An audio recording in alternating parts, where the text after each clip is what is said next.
Isolating terms and formulas.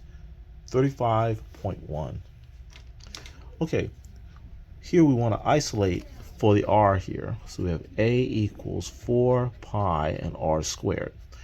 Now, what we're going to do is we're going to take the 4 pi r squared and we want to isolate for the r. So the first thing we'll get rid of is the multiplying 4 and the multiplying pi. We'll be left with r squared.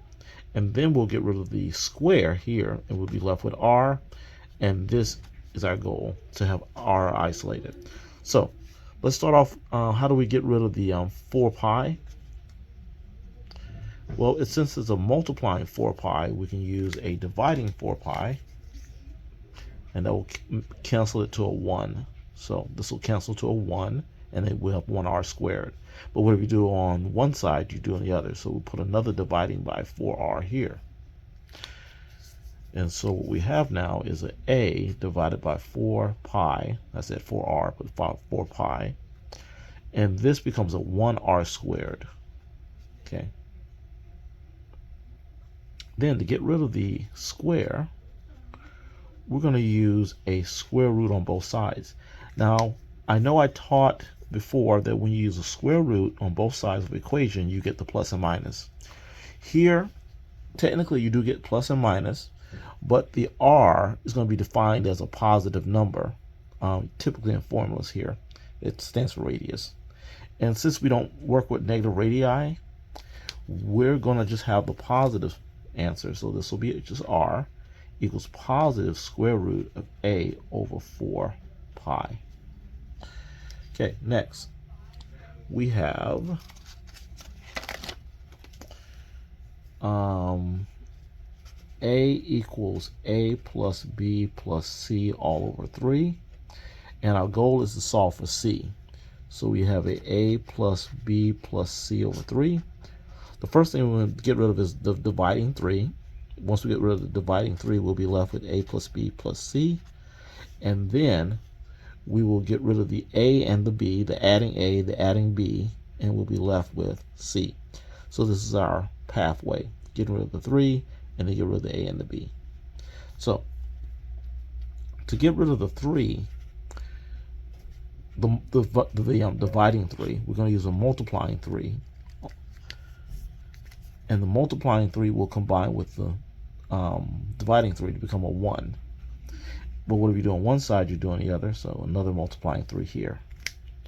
So what we get is 3a on the left. These cancel, and you're left with a plus b plus c. Now, to get c by itself, we're going to get rid of the adding a and the adding b. So we use a subtracting a and a subtracting b, and that'll cancel it. But what if you do on one side, we're going to do another. So subtracting a and a subtracting b over there. Now, since none of these 3 are like terms, they cannot combine, because this is a capital A, this is a lowercase a, so these cannot combine. These are not the same a's. So we'll put them all next to each other. 3 and the capital A, then the minus a, then the minus b, and there's nothing left. And on this side, you only have c left. We're done. Okay.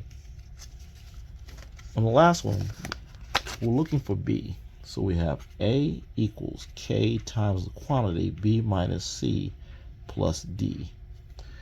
Now, we have a k, a b, a minus c, and then the d.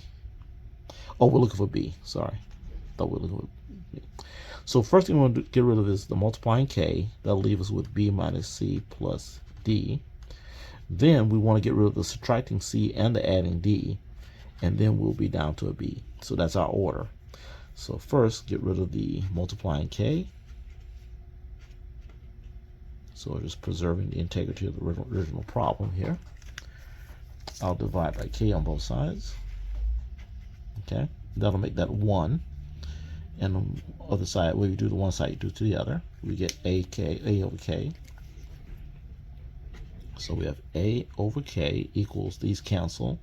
We have a b, a minus c, and a plus d. Now from here, we want to get rid of the subtracting c and adding d. So I'm going to use a adding c. and that will cancel.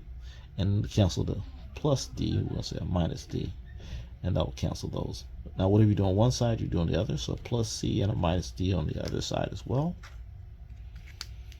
Okay, these three cannot be combined, so we just put them next to each other. So you have the A over K, you have the plus C, you have the minus D, and on this side, the only thing that's left is the B.